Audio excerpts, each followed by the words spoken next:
Well, welcome back, boys, to another episode of the Abfc. Hello. How are we after the weekend's football? Or we've still got one game to go, but how do we feel? How are we feeling? All right. All right. Yeah, I'm all right. Can't grumble too hard. Can't grumble too well. We'll get into probably why you're a tiny little bit more upbeat than the rest of us. But I'll tell you what we'll do. We will start with, because we normally start with a bit of dross first of all, kind of get that out of the way. We'll start with one of the best games, I think, of the weekend, and that was last night. So today's Sunday. We're going to go back to Saturday last night and the final game of the day, which is at Anfield. Oh, yeah.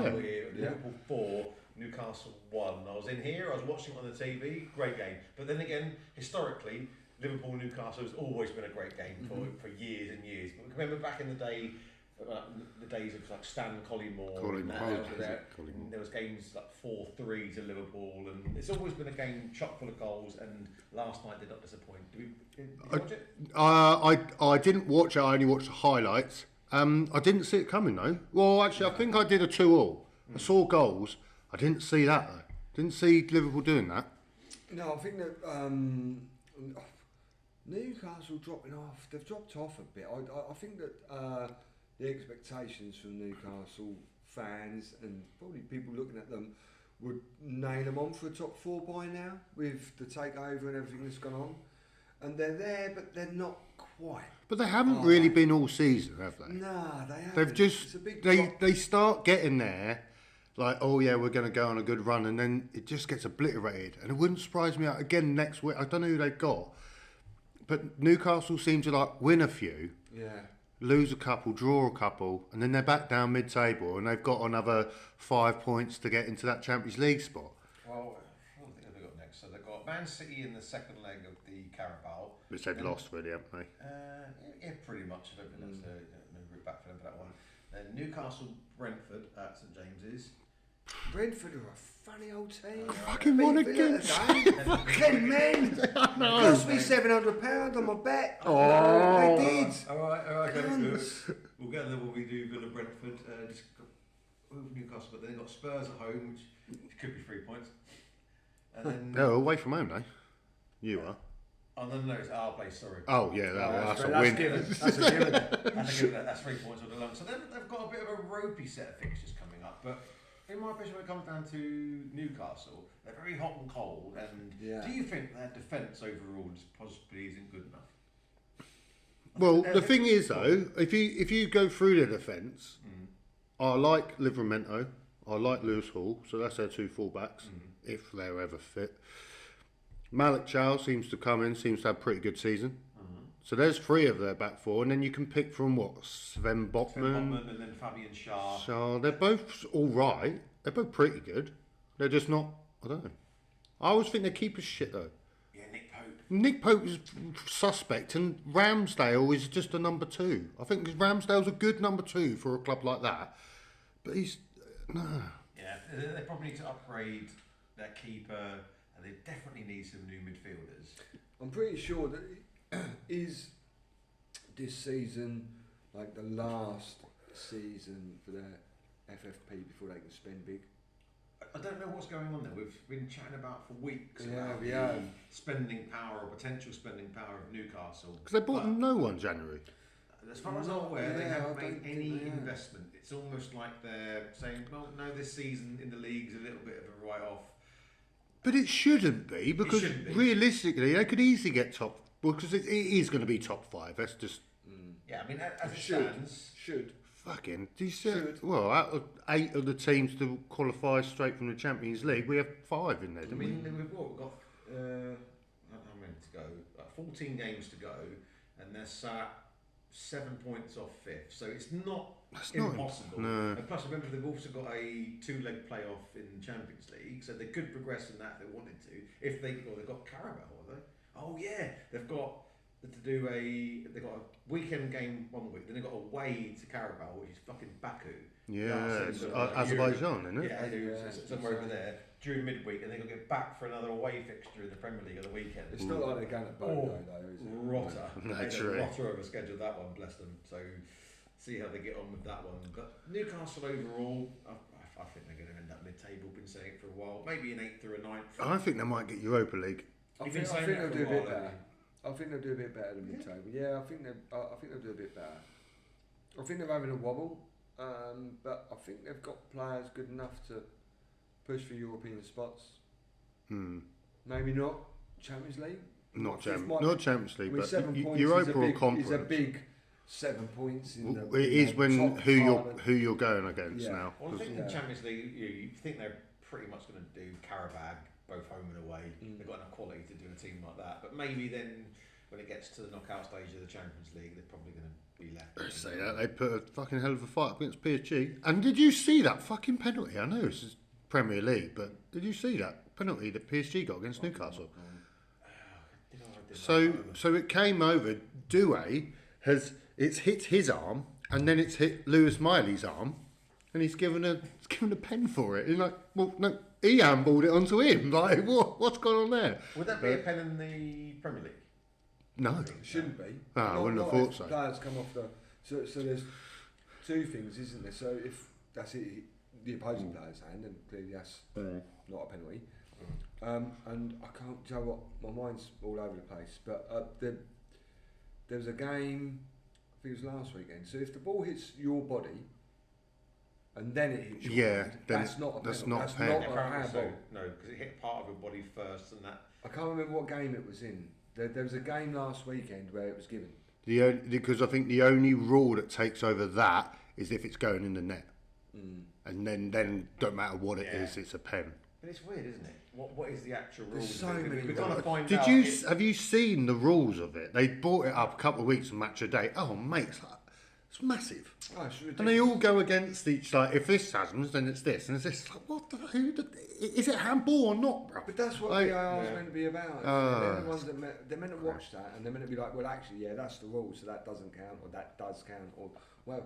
I mean, have a feeling they even get it wrong, don't they? I have a feeling we'll get into VAR a little bit when we cover the Villa Brentford game about their disallowed goal. But okay, that's a few points about Newcastle to talk about. Let's go with the team that emphatically won the game, Liverpool. I didn't see them scoring 4. I didn't see them winning it, if I'm honest. I called it draw, I think. I'd in my shot. predictions. Yeah. Well, Score draw, do you reckon? safe.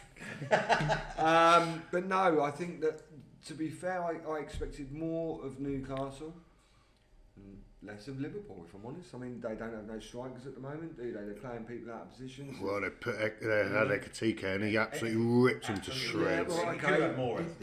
He's their only, but they didn't have him for a little while, did they? No, he's only just come back last week before or so something. they have like one striker. They played Gakpo up top the week before that, wasn't it? And so I couldn't see their score. I mean, they're good enough to score. I didn't see him scoring 4, if I'm honest. Well, the way I saw the game from watching most of it in here was it was pretty even up until Liverpool got their third, really. So Harvey Barnes hit the post.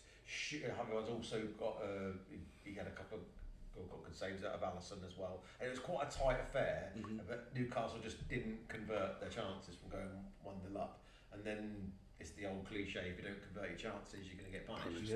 And that's what Liverpool did. But Wirtz showed us a little bit of quality yesterday. That was a good goal as well. He's wasn't getting better. Really, He's adapting now, and his performance is. Absolutely. I think that was always going to come, though, wasn't it? He's a class player. He's a class player. We all saw it at Leverkusen, but obviously it takes time to adapt to the league, adapt to a new team, and especially like living in Liverpool. Yeah, who wants to do that? Fuck me, that's an adjustment for him. Nappies on the street and kids drinking beer. Fucking hell, what's happening here? So I'm in fucking Beirut. No one working, everyone on the dole. What's going on? The job centre's the busiest place in town. Fucking hell. You've got someone rolling around with 120 million. But alright. That fucker travels from London to Liverpool just for training. So in the game, I think the standout performers were both Wirtz and Ekatike, who was absolutely class yesterday. So Liverpool have got themselves. Let's see how they're on there. They're up. Well, they stayed at 6th. Yeah, just behind United. Both United and Chelsea won over the weekend as well. That's going to be a good little battle then, for isn't it? Yeah, that is. I mean, because one's going to, one's and going to miss out on that. I personally think it'll be United, but that's a good little battle. Them three, because they're all all of them can drop points. I think out of all of them, if I had to choose who's going to finish 6th out of those 3, if that's what it's going to be, I'd probably say Chelsea. Would you? Yeah. I don't know. Man United seem to have gathered a little bit of momentum. They got lucky today again, though. They got lucky today, and I thought they would take their foot off the gas because it was just Fulham. They play really well against City, play really well against Arsenal. So we've got Fulham now. We'll steamroll them. But realistically, I know they got a disallowed goal. I didn't see the Fulham disallowed goal, but so Fulham put 3 past them. Yeah. All right. Tell you what. Let's move on to that game. Why not? So that was Man United 3, Fulham 2 at Old Trafford. And I didn't watch the game, did you? Oh no, I didn't. No. But I had cheeky look at some stats but so they still losing.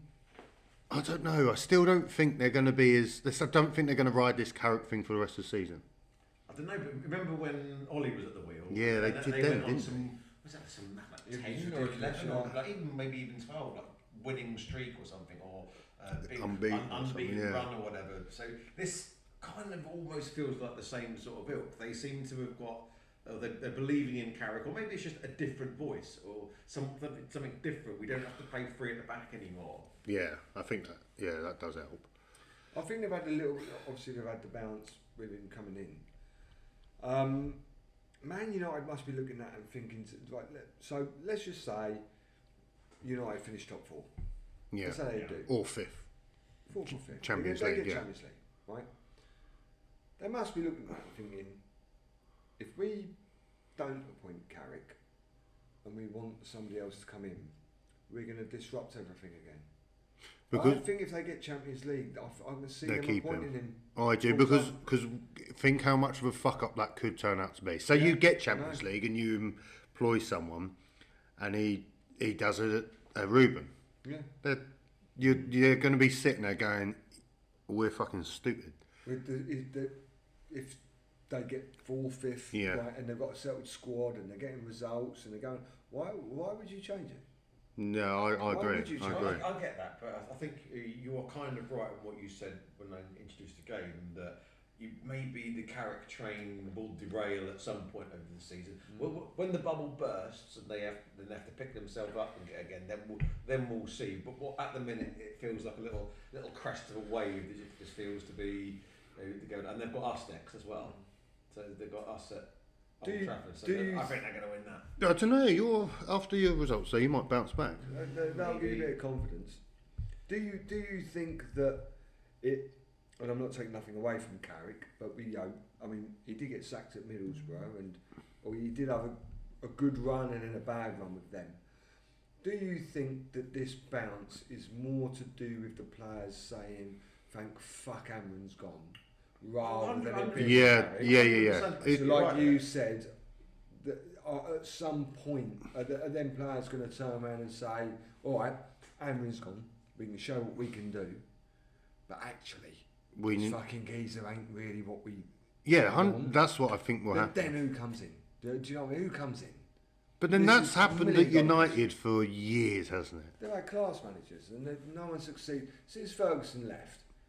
Mourinho were the 2 most successful. Yeah. I think Ten Hag had 1 season, and Solskjaer had his little bit. I mean, Ten Hag still won a trophy with them. It's not as if they've been completely unsuccessful with all these tried managers. But then someone else won one before that, didn't they? Did Solskjaer win the management? Yeah, didn't he win the League Cup? Oh, Who was there when Manu beat them? Manu's goal against City. I don't know. No, I don't. There's been so many managers. That's what I mean. That's what I mean. Keep track of the timeline, but maybe that's what Man United need. Maybe just something that's a bit outside of the box of what they'd normally do.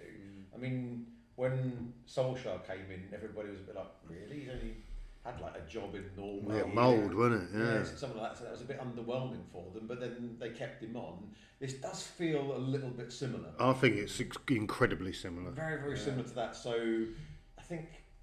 We don't learn from that Solskjaer appointment and look at this and say, actually, we can't appoint him. I reckon if he gets some Champions League. I feel like you've got to. I feel like they have to appoint him if they get Champions League. Yeah, me too, because that would be an outstanding achievement. Well, think where they were last season. No, And I don't think they were that much. How they got where they were with Amorim, still have no idea. Because everybody else in the league has just been so dreadfully inconsistent. And they've made some good Mbeumo's signing. Mbeumo, he seems to be getting better. Cunha's starting to do bits now. Since he's left Amorim. Sesko scored an incredible goal today. I missed it. It was right at the end of the game, wasn't it? Right at the end of the game. So I know Sesko's been pretty much one of the flops of the year so far. But when you score a last minute winner, that does everything. To be fair, you haven't really. You're playing in a Man United team that, for the last few years, has made it possibly incredibly hard to play up front for them because they don't give you anything. They just give you scraps. I mean, I thought Sesko was going to go to Arsenal. I think he would have done better than Gyökeres at Arsenal. Yeah, so do I. Absolutely. But all right, that's Man United. What about Fulham? They lost the game. They got back into it, bless them. That's got to be signing of January though. Do you see who they signed for 20? Yeah. Was it 26 mil? Oscar Bob for 26 mil. That's cheap. I asked a few people, do they rate him or do they think that's a value signing? And a few people go like, nah, he's just another Man City car stuff. We just bought Brendan Johnson. We just bought Brendan Johnson for 35. Who you rather have? Oscar Bob or Brendan Johnson? Oscar Bob. So for Fulham, it's a fucking bargain, mate. There's an absolute. I think that's great for Fulham. A great coup for Fulham. Yeah. And fair play to him for going for it. Yeah, it's going to be a bit like. Do you remember when they signed Willian? Yeah. And he was well good for him. But those players are going to be good for him. You know what I mean? Oh, absolutely. So I think we just got on the Fulham. So I'm just looking at the league table now, and like at the beginning of the season. When we spoke about it, I think Brentford were floating around there. I thought Brentford might get dragged into the relegation battle. Fulham are looking at it 2 points behind Brentford. When you look at the table, I mean, fucking hell. Like, you're looking at 5th place here. They're Chelsea. They're on 40 points, right? Fulham are on 34, 6 points. 5th place. Well, you can go all the way down to us. No, I know, but like what I'm saying is that with respect to you, us, and yeah, we're battling. Yeah. And I know it's tight, but you're looking at that and you think, do you know what, right? No one's talking about Fulham getting into Europe. No one's talking about Brentford getting into Europe, and they're sitting 7th and 8th. Fulham are, what did I say they were? They're 6 points off 5th. Brentford are 4 points off 5th. Now, I'm not saying that they are going to go on to European football, but at the very beginning of the season, if you'd have said who's going to be in the bottom 7? Yeah, you put Fulham there, they're probably. both there. Yeah. I think Brentford and Fulham are both there. Yeah. I mean, well, I thought at start season. Yeah, And I'm just looking at the football. I'm looking at the table, and we've been talking about the European 5 Champions League spots, which means you're probably Europe's going to go down to 8. Yeah. This season, them two, they're in Europe. Yeah. Well, there we go. That was the Manchester United Fulham game. Let's move on to the next one. Let's get a few of the shit. Right, I was going to say something a bit more diplomatic, but let's get some of the shit games out of the way. So we're going to start with Brighton and Everton, which finished 1-1, and that was at the Amex. Not too much you can say about this particular game. Not really, other than one of the greatest strikers in Premier League history managed to get the equaliser at the end. Beto. Great goal from Beto.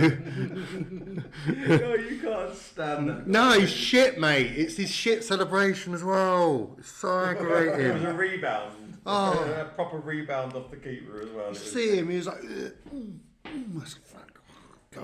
Get out of here. Dreadful player, I know. But, okay. That does put Everton, though, same points as Fulham and 2 off Brentford. Yeah, they're creeping up the league without really doing anything. Yeah. They're not winning spectacularly. They're not exactly playing amazing football, and they've lost Jack Grealish pretty much the rest of the season. but they did. They got Dewsbury Hall back this week. Yes, they did. Which is massive for them. Massive plus for them.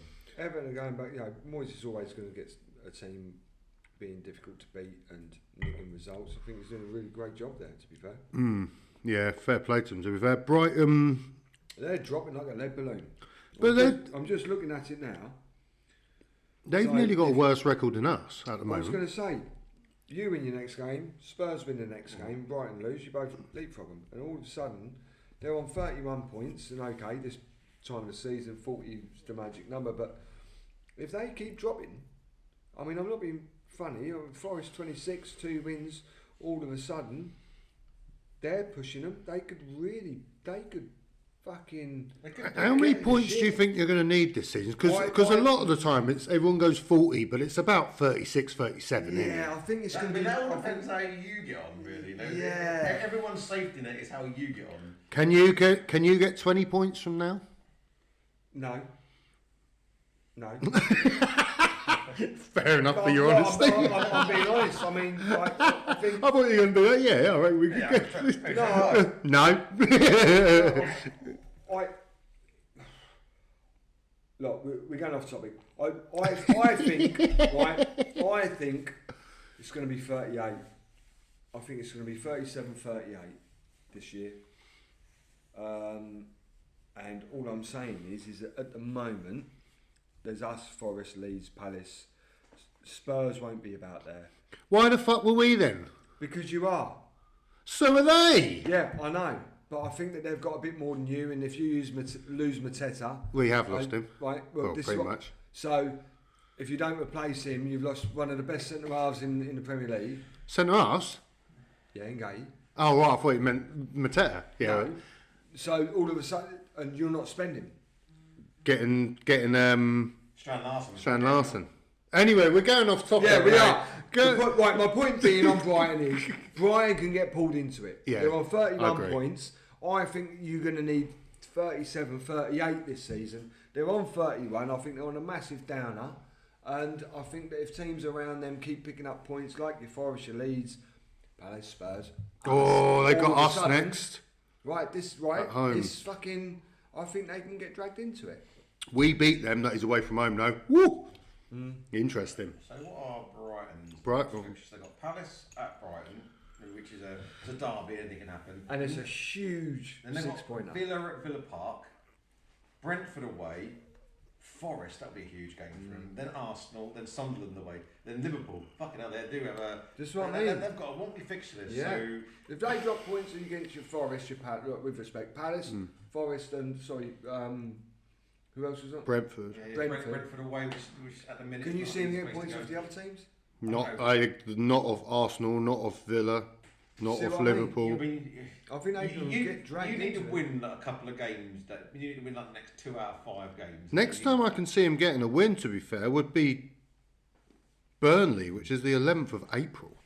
You get within 5 points of the drop, like You start we shitting almost your had pants. today. If you would have won, then people start shitting their pants. But they could be. I don't think they will. All they need is like a couple of wins from somewhere, and I think they'll be alright. I get what your point is. We're there I next week, so I there we think go. they have a manager issue. I think Brighton have a manager issue. Yeah, I do. I think they brought him in. I don't think it's good enough. Yeah, and they also put too much hype on Belabor. But there we go. Go on then. What's your next one? Right, What we next got? one. Let's do another dross game. Wolves 0. Wolves 0. 0! Something said it in American. They played bad defence. Oh, mate. 0-1. So Wolves 0, Bournemouth 2 at Molineux. Great goal by Krupi. You see him? Oh, yeah. Would have been goal of the week, other than Absolutely. your one. But wow, yeah. Fucking banger. Did you see I it? did see that. Yeah, good goal. Great goal by Krupi, and I think the other one was. He was unlucky to... Did he score another one, or was he unlucky to score another? I did watch Match of the Day, but just it's gone straight out of my head. No, I didn't. He had a good game. I saw like He had a good game. The short highlights because it didn't really yank my chain really. Yeah. To watch anything more than that. But good win for them, I guess. Wolves have started to pick up a bit of form. They actually don't look that bad, Wolves. It's a bit of a shame, really, because I feel like if they played like that... At the beginning of the year. Yeah, I still think they might be in the situation, but I feel like they're going to be level points or close to Burnley and West Ham. Yeah. I think Rather than fucking miles behind. Yeah, exactly. So shame, really. They beat us twice this year, so. I don't really know what to say to that. Have you got to play them again? Yes. Yeah. Brilliant. I know. see what happens there. So we pretty much know that Wolves are down, and I think. Bournemouth- Sorry. Go on. Go on. No, go on. No, carry on. I was going to say when you said about Wolves being down, I think Wolves and Burnley are down. Bournemouth are going to be alright, aren't they? Burnley aren't that far away, are they? I think Burnley are going to be down. Oh, they're 5 points away from you now. They've got us next. And they're so- 11 Oh, points away from safety. Yeah, they're fucked. They're fucked. And they've got Sunderland tomorrow night at Sunderland, and I can't really see them get anything out of that. Yeah. I think one of us predicted a draw. I think that was me. Only because, Score draw. Only because whenever we do pick up points, other teams do, and although we didn't pick up points, I Everyone see else that did. And I'm thinking, Yeah. let's fucking crank the pressure up on us, shall we? Yeah. All right, so Bournemouth, that leaves them in that little mid-table melee going on at the minute. They'll be all right. They're a good They'll team. be all right. I think that was good for them to get them kind of out of the Push them away a bit, push doesn't them it? away from the relegation scrap a little bit for them. But all right, that was Wolves Bournemouth. Yeah. Let's do something big. Let's go to Villa Brentford. Yeah, Villa Brentford. See, I only watched. yeah.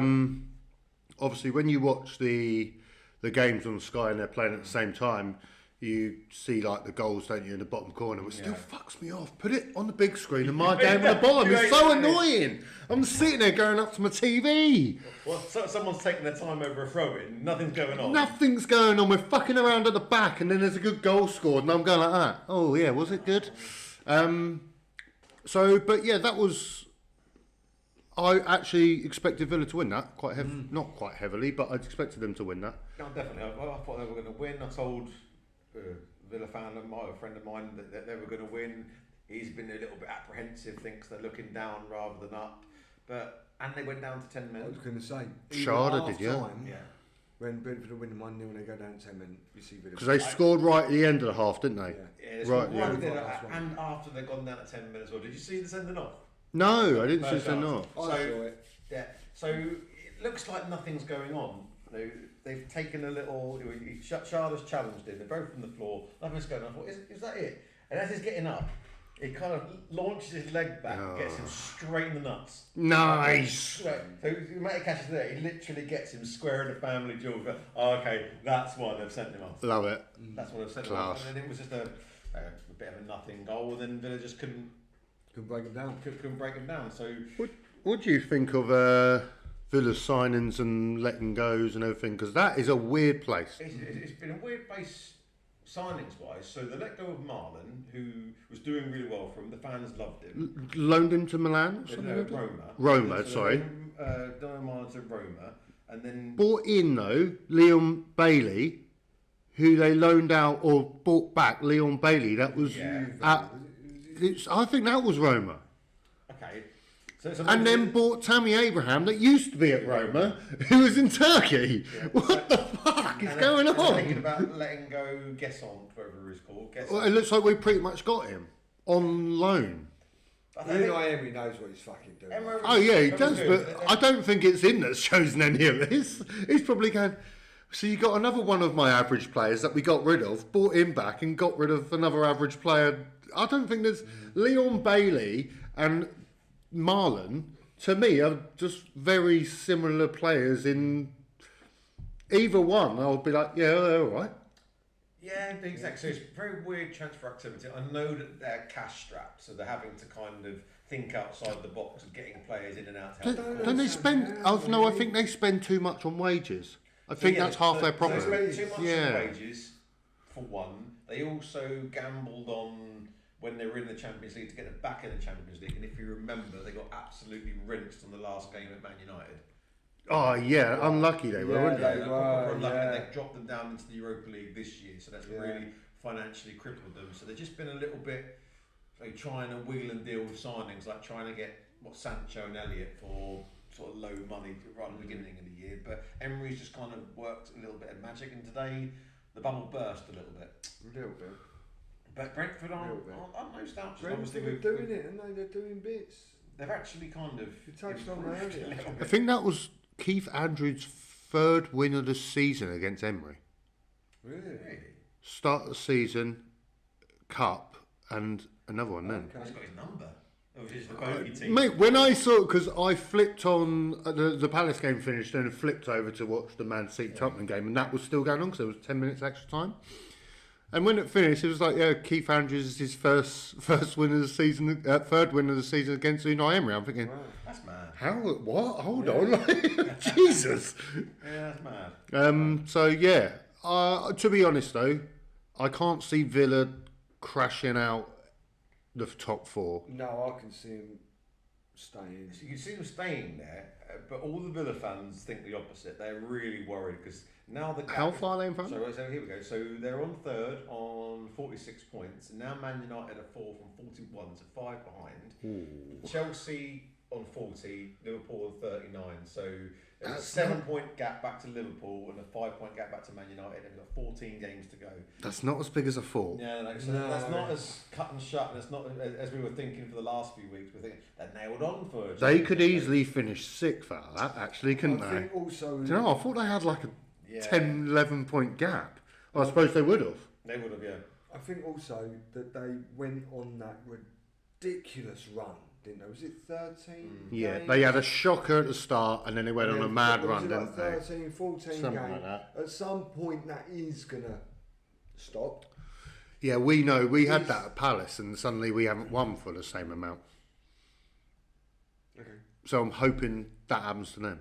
Oh, no, not really. I don't mind Villa. But what do you think? Do you think, as a closing question for the game about Villa, do you think they'll get Champions League?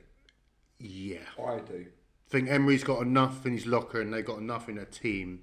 Yeah. It means Unless they hit some injuries. But and they've got some really key injuries at the moment. They've just got rid of Tielemans out for a while. that's massive. Huge. He's been an absolute baller this year. He's Window closes tomorrow, doesn't it?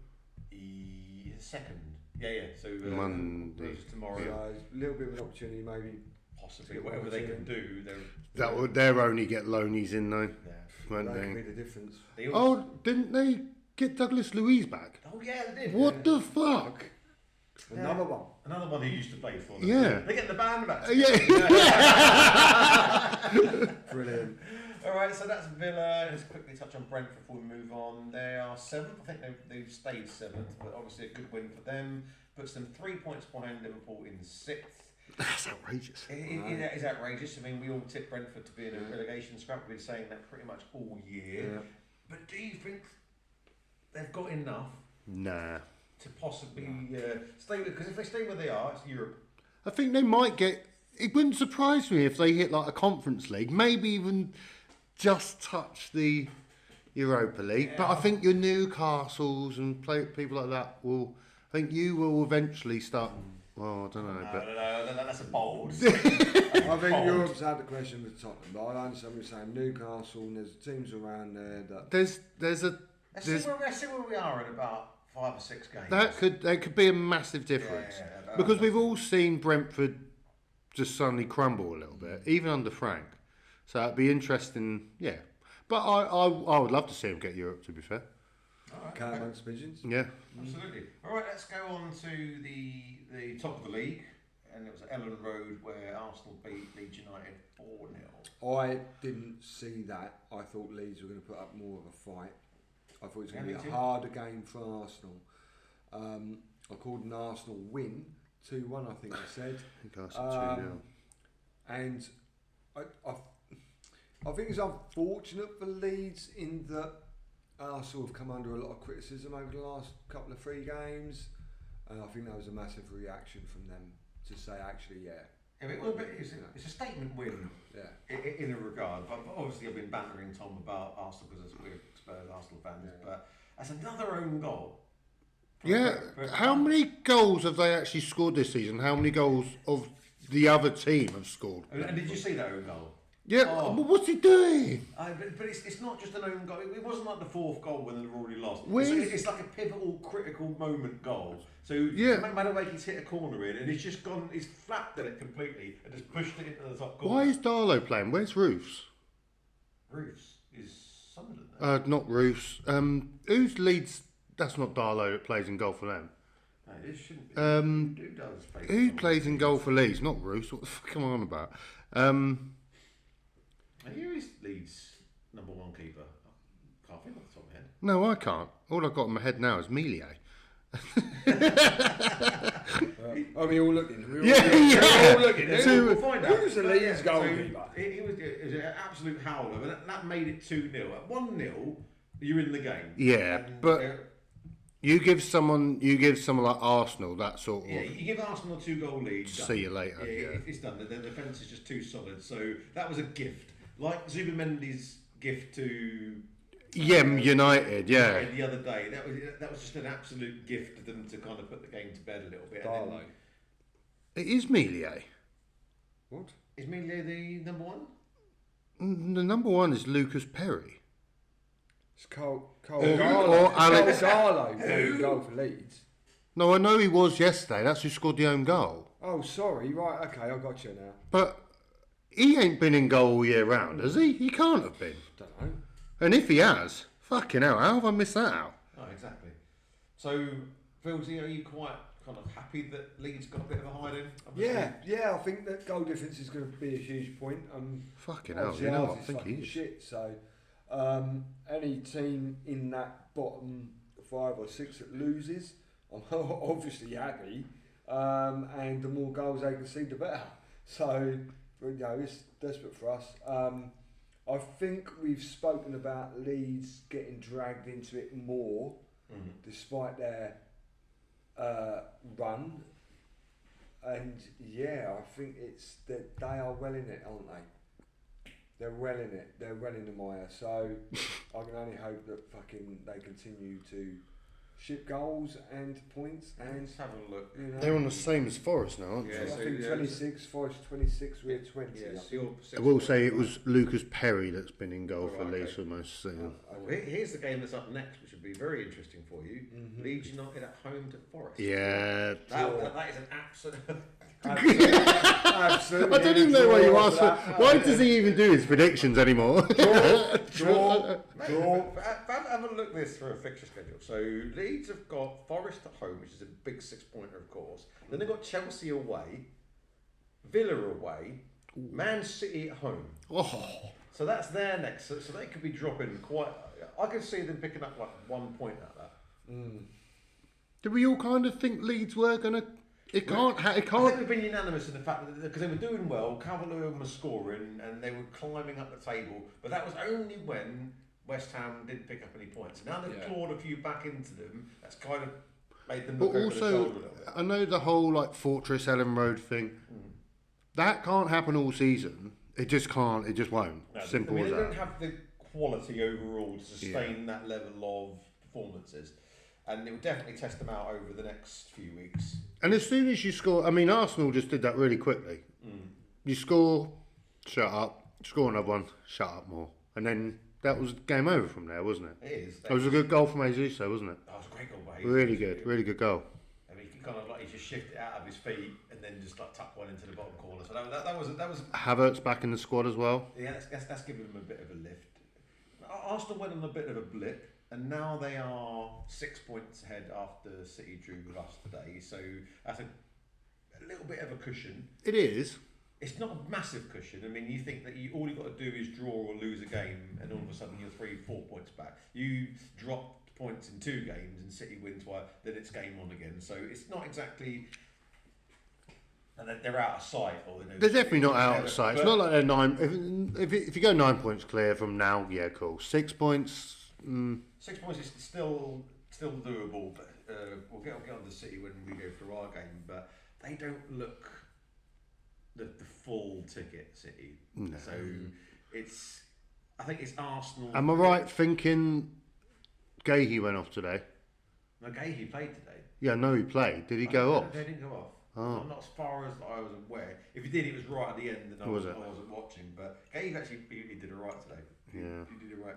What player? What player? What player? Where'd I get him from? Oh, fuck knows. Oh. What Some player? team that's struggling. Oh, How many points Who do you want? did he play today? Another team that's struggling.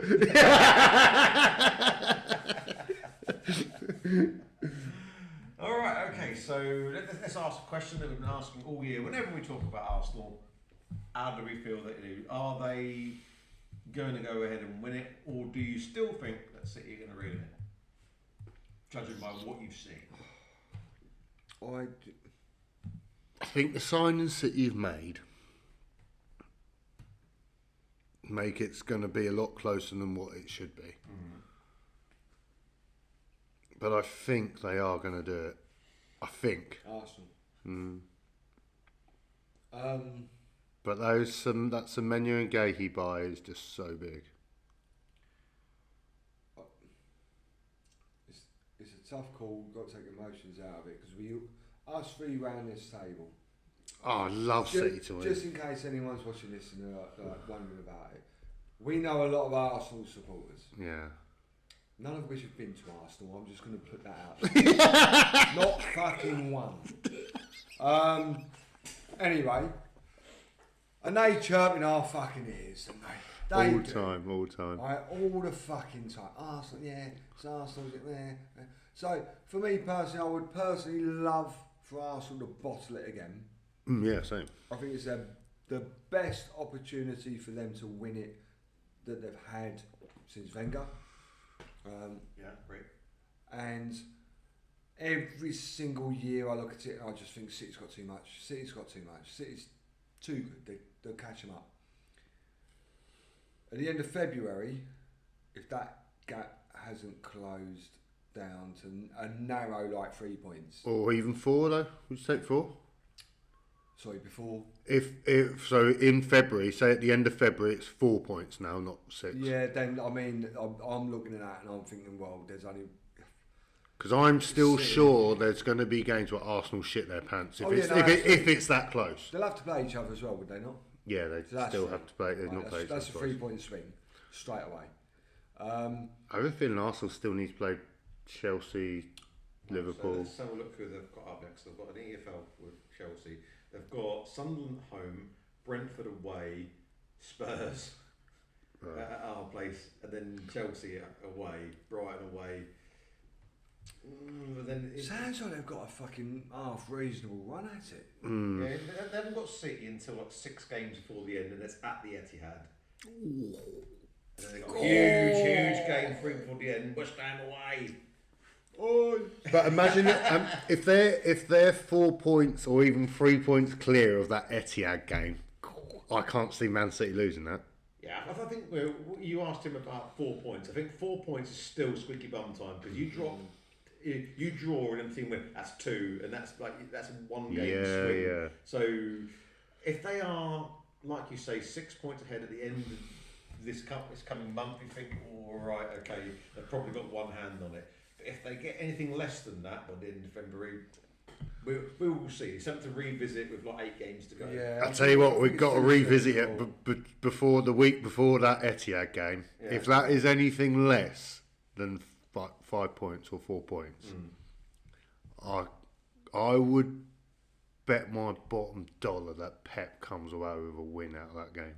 Yeah. So if they are within 3, if they can get level on points with them after that particular game, I think they'll do it. If they can claw them in, if City can claw them in over the next 10 games or whatever, I think they've won it. Yeah. If they get the noses in front, I think they've won it. I think that despite the point difference, I think that game at the Etihad against City is the decider. Yeah, probably. I think that's the decider. It's a long way to go until then. I know. A lot of football to be played. Yeah, but you could see Arsenal being 6 points clear of that game. And then they lose and then they lose the next one and lose the next one. I'm not being funny. I'm not being funny. I don't think it was that long ago when... Oh, they lost to Southampton, They lost to us. Yeah. And they didn't... So, even if they were 9 points clear going into that City game, and City win it, and then it's 6 points with 5 games to go. That's too much. That is too much. It's 2 fucking games. They dropped 2 games. Yeah. And City win every game. They've won the league. Well, For me, that game is pivotal and couldn't be positioned any better. Yeah, that's a for a Premier League good sign. finish. Yeah. All right. Okay. We'll chat about City next. Actually, so that first of all was Leeds United 0, Arsenal 4. All right. So let's move on then to the next game. So we just chatted about Arsenal. Let's move on to their title-chasing challenges in Man City, and they played us. Spurs at the Tottenham Hotspur Stadium today, and we drew 2-2. Dropped a ball, didn't they? That first half, they were all over you. They were they're all over it. We were poor. We were really poor. poor. Before the game, it was massive protest was staged. We were going to have a walkout on 75 minutes because all the fans are not liking the manager, they're not liking the ownership, they're not liking who's running the club, and it's supposed to be another big rally for everyone to show the complete disgust at the hierarchy today. And it was going to happen after the first half. Boos once again at half time because it was so poor. I tell you what, that stadium sounded. Even Gary Neville said a few times in commentary like this. It was all you heard was the City fans just having a bit of a party. But it's such a big stadium that was just sort of in the background. But it's kind of like another weird version of what happened a couple of years ago when we had Postecoglou. And it wasn't as poignant of a title decider as it was that back then. It was, if you remember, the Postecoglou, it was 2 games before the end, and if City didn't win that day, Arsenal would have won it. Yeah, and it had a little bit of that feel again today. It's like, shit, City are the only realistic title challengers to Arsenal at the moment. Yeah. It'll be like taking away 3 points that needed for City, but also we're not exactly in a great position ourselves. So it's a weird atmosphere with that, and added to that also the fact that the fans not liking what's going on, and boos once, like I said, at half time, and at 75 minutes there was going to be a mass walkout. But suddenly we decided to turn up for the second half, or was City poor, or was it a bit of both? See, I missed the second half. Oh, did you? I had stuff to do, and all right. Well, weirdly, we kind of we did turn up, but City also dropped off. I saw your second goal. Oh, the second goal. Have you seen? I've not seen right, it. So I don't think Solanke will ever score anything like that again. No. So he's running towards goal. The ball's come over, and it's come slightly behind him. So he's kind of scorpioned it with the back with the back of his foot, and it's kind of looped over Donnarumma, and he's got a fingertip to it, but it's gone in. All right. Okay, wow. Yeah, unreal. That's why we spent £65 million on him. Yeah. Just for that goal. Just for that one goal to salvage points against City, which hands Arsenal the title. Yeah, brilliant. Who scored your first one? Oh, fuck, who was it? It was... Solanke got both. Oh, did he? So it was possibly a Gahey own goal. Oh, that's what it went down as, a Gahey own goal, didn't it? So it went down to Gahey own goal, but I think the Premier League aficionados, they said to Solanke that they were going to give it to him. Because, right. I mean, you have to see, it was a weird motion. Solanke was in the box, he'd cut it back, and Gahey put a challenge in, and it's kind of, it was really unclear who got the final touch, but it just ended up in the net. Did the Spurs fans walk out at 75 minutes in? No. Was there wasn't? No, so it actually turned into quite a good game, and the Spurs fans have started singing and they got invested into the game. I thought they were going to be like, no, we're going to walk out anyway, that's what we've staged, but the fans actually stayed in the stadium and supported the team. So I put it back on 83 minutes, and I stopped watching it at 2-0. I rocked back on. Well, I got a little bit of an arse about it. I was like, I missed 2 goals! Fuming, thinking, well, the game's over now. It's men versus boys. This could be 3-4, whatever. Yeah, but so... by all intents and purposes, that probably should have been. Yeah. But Pep's team, which you'd normally thought would have done that, would have wiped the floor with us. Maybe it's the Spurs hoodoo that we have over the City. I don't know. So his most defeats in Spurs? Ever. Not just Man City. Yeah. Bayern, Barca. Apparently we've beat 9 times or something? Bogey team for him. Massive bogey team. So he must be fuming. That dressing room will be horrible because he would have gone fucking nuts at them lot. Yeah. You wouldn't train. Who have they got next? Because whoever they got next, Jesus. They're going to get an absolute battery. Yeah, I do. Because I think that is. Because that is going to be. I think that whoever they got, and I can imagine it's probably going to be at the Etihad. Oh, they got to play Newcastle, weren't they? First in the cup. Yeah, so they have. Who the hell did they play? Oh, look at Liverpool. Oh. At Anfield. Oh. Wow. Oh, maybe not. Huge game. That is a beast of a game. Arsenal must be looking at it and thinking, oof. Exactly. I mean, Arsenal got Sunderland at home, so It'd be interesting. What does it say? What times they both are? Right. So Arsenal play at 3 o'clock on the Saturday. Damn, that's going to be a Sunday game. City. It is. Liverpool City is at 4 o'clock on the Sunday. That's the highlight fixture of the weekend. So that's definitely on So you know why 4 that's o'clock, on at that half particular 4, time. yeah. So another chance for Arsenal to really Yeah. put some heaps of pressure on City. Really, on face value of it, I think probably City will beat Liverpool. You I think? think honestly, it's not just because that we're great in any way, shape, or form. City rock up against Spurs and they think differently because of this. Yeah. We do, but they'll rock up against Liverpool and think like we've got a chance against these, or maybe we need to show a reaction, especially if Arsenal beat Sunderland, which you think they will do. Yeah. And but overall, as thinking it from sort of trying to zoom out a little bit from the whole thing that's going on at the minute, showed a great bit of fight. A good bit of fight we've been missing for a while. So essentially, that's a good point gained, especially in the context of the. I think it's a huge point game. A few points, Yeah. but then again, it doesn't really help our cause too much. Who do you have next? Next. Who do you have in the next 2-3 games? Right, so we have Man United away, Ooh, okay. and then we got Newcastle at home, Oh, wow. and then we got Arsenal at home. Oh, Jesus Christ! That You're is lucky a we didn't rotter. win today. Exactly. Fucking hell. That's a rotter. We were lucky that he didn't win. Yeah. That's Now. the fortune of it. If Fuck. That is a point gained. You got to say that's a huge point gained today. Huge point gained. If you think, fuck, it's another 2 points. Those comes down the road. If you can get 3 points in the next 3 games, that You would gotta be take a huge that. 3 points. Yeah. No, the thing is though, if Man United turn up the same that they have done over the past few games, I think they'll do us. If Newcastle, But then if they can see... Will Newcastle have a reaction after their defeat? because they've got Brentford at home next, so they've got that game in between. Okay. I can see them drawing or losing that and then going, we need a reaction to this. Go and smash these boys. Oh, that's a rotter for you. Yeah. And then Man City got Newcastle, so Man City got quite a tough run of fixtures coming up. So that is massive. Yeah, but Newcastle's in the cup though, isn't it? No, they've got Newcastle in the league. Oh, as well. So they've got. So Man City have got Fulham at home, and then Newcastle at home as their next. Oh, so they've got Liverpool away, Newcastle and Fulham at home in a row. Ooh. So but the thing is though, you see it as a massive point game for us, but we didn't want Arsenal to run away with it. We've got a big chance to derail their Massive title hopes at home, even though our place is exactly far from a fortress. But that's all pretty much I can say really. It's a bit dire at the club at the minute. That little bit of fight and spirit to come back doesn't really paper over the cracks too much.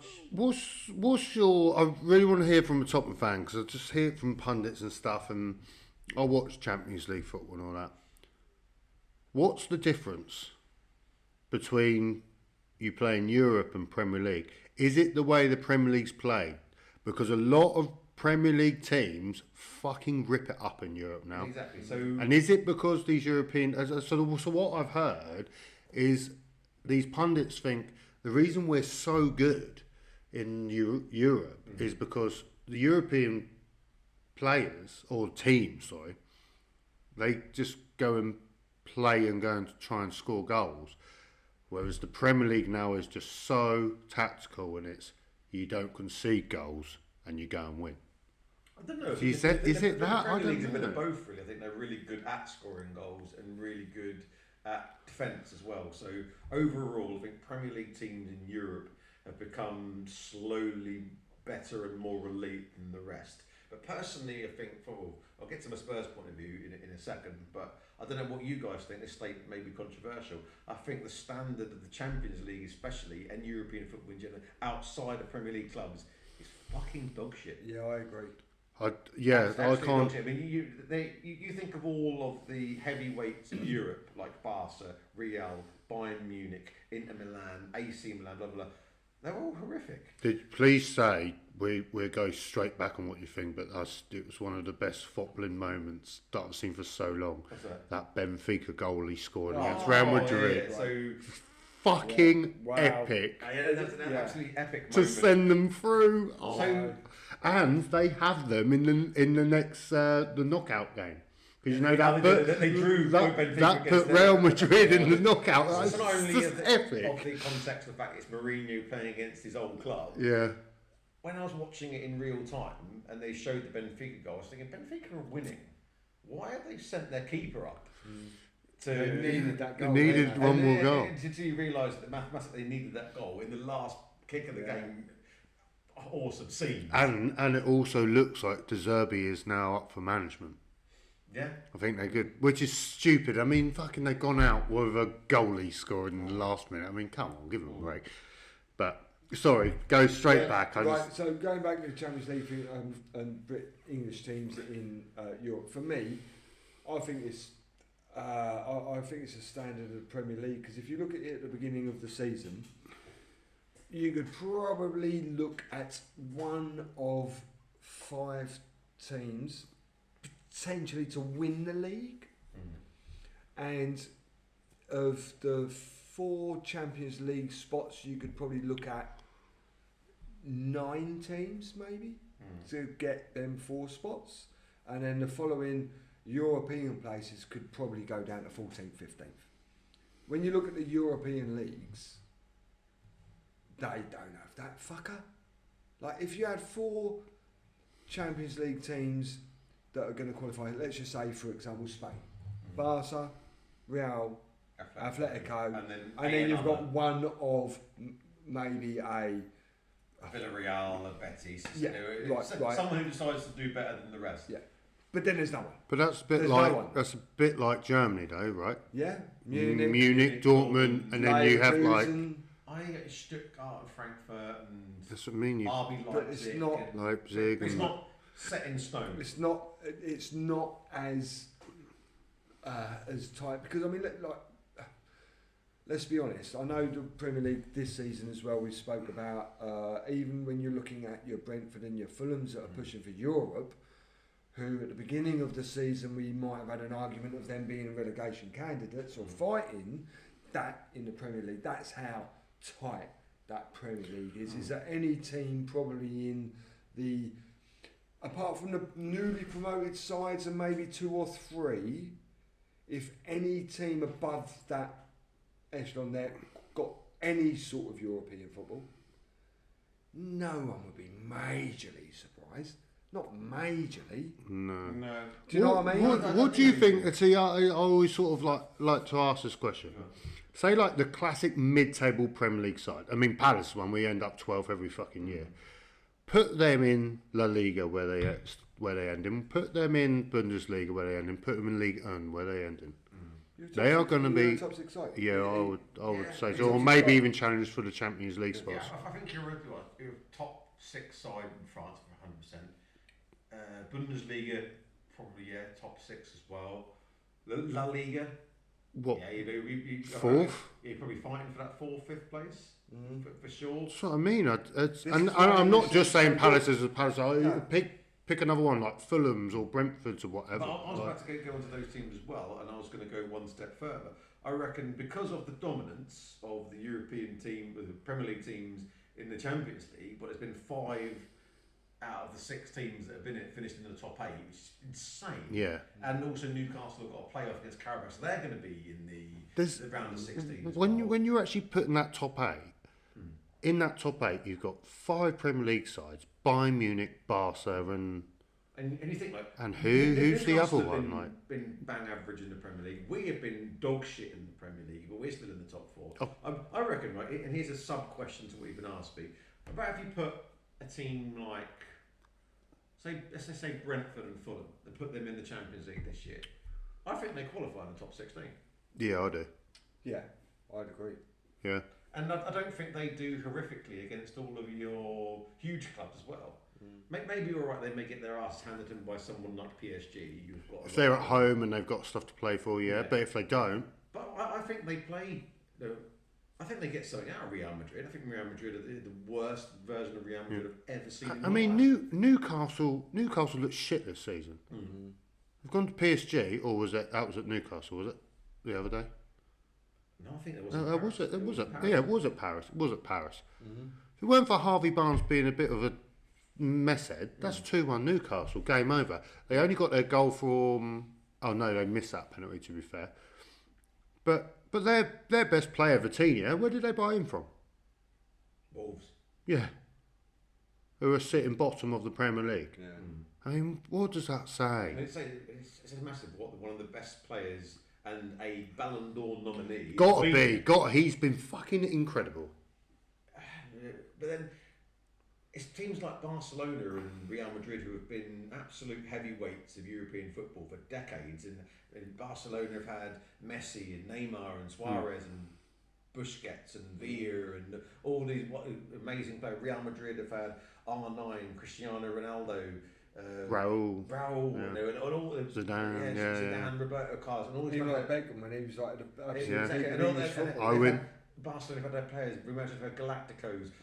Bayern Munich have had Lewandowski, Joshua Kimmich, Philip Lahm, Harry Kane. Yeah. The current modern versions of these European teams, they're probably getting done by most of the Premier League teams now. Yeah, but they can't compete with them. They can't financially. They can't compete because even Wolves are getting 100 million. And Bayern Munich don't even make that on broadcast. They don't make anywhere near what a Premier League team makes on broadcast. But that's purely, and you, as much as the FA or what it's the Premier League when they rebranded the Premier League, you have to say fair play to them.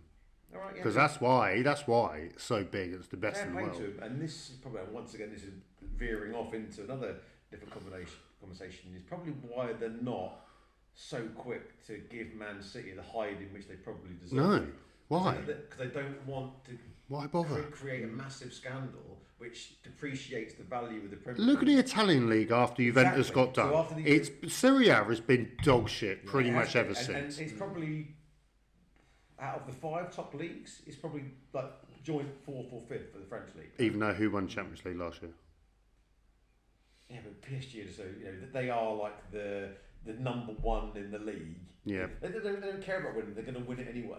But then you look who I didn't mean it like that. Sorry. They are the yeah, but in the French league. Who did they play against and fucking roasted them? Was it Inter?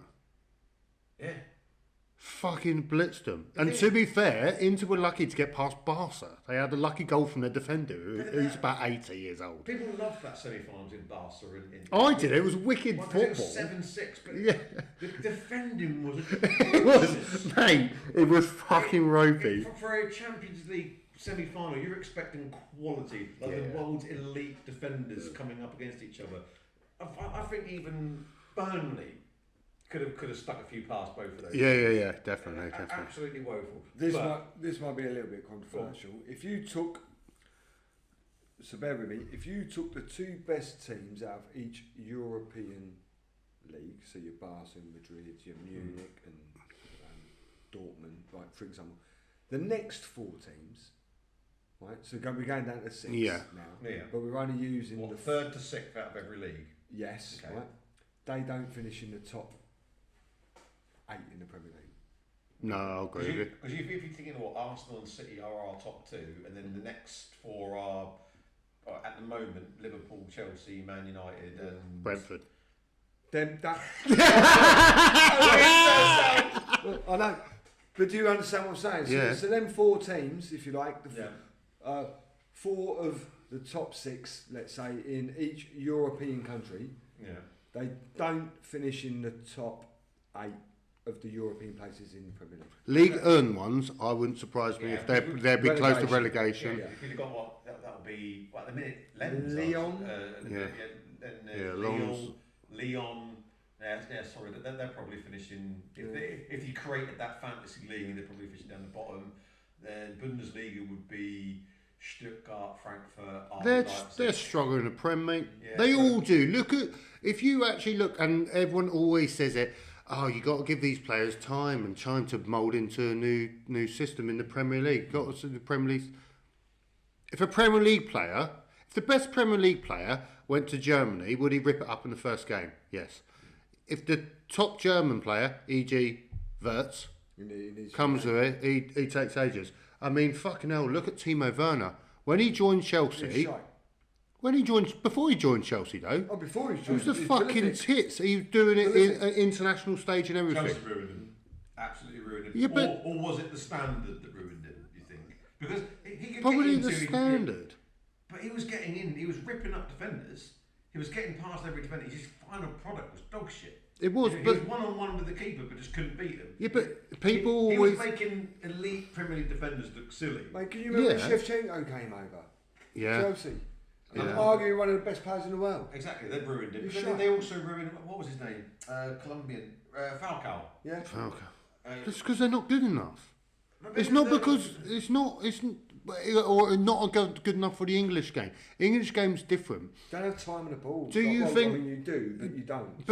But if you look at someone like, you've got to be just maybe a bit of an arsehole or an art bastard or whatever. But look at Diego Costa. Why does it always seem to be players from like a Simeone background, something like that, play for Atletico? Aguero came over, fucking bossed it. Diego Costa came over, fucking bossed it. But then you look at Falcao, he played there though, didn't he? And he was shit. I don't know what it is, but you have to be a certain player to play in the Premier League. Who's another one who...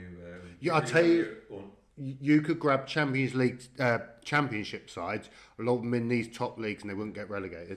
And do you know what I was then going to say? So, and I don't care if I offend anyone. I really don't. It's just how I am, right? Here we go. I don't give a shit. Go on then. Clip it up. When I hear these sweaty socks up fucking north saying to me that Rangers and Celtic will finish in the top 6 of the Premier League, you won't get out of the championships, you Debbie, fucking knobhead. You'll be too smashed on your Bucks fizz, right, looking for your next hit of smack. But, mate, Yeah, the Scottish League is shite. yeah.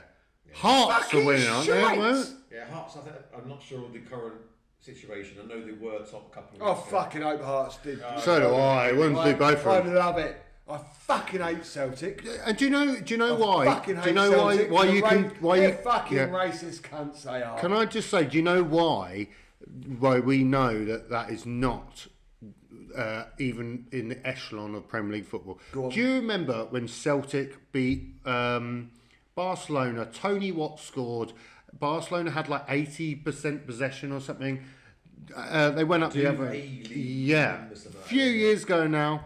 They had all the best players at the time. It was Messi was there, all that. They had like 80% possession. Tony Watt someone lobbed it up the thing. Tony Watt smash scored a and goal. grab. Oh mate, it's the biggest smash and grab in the world. They're sitting there celebrating like they've won the Champions League.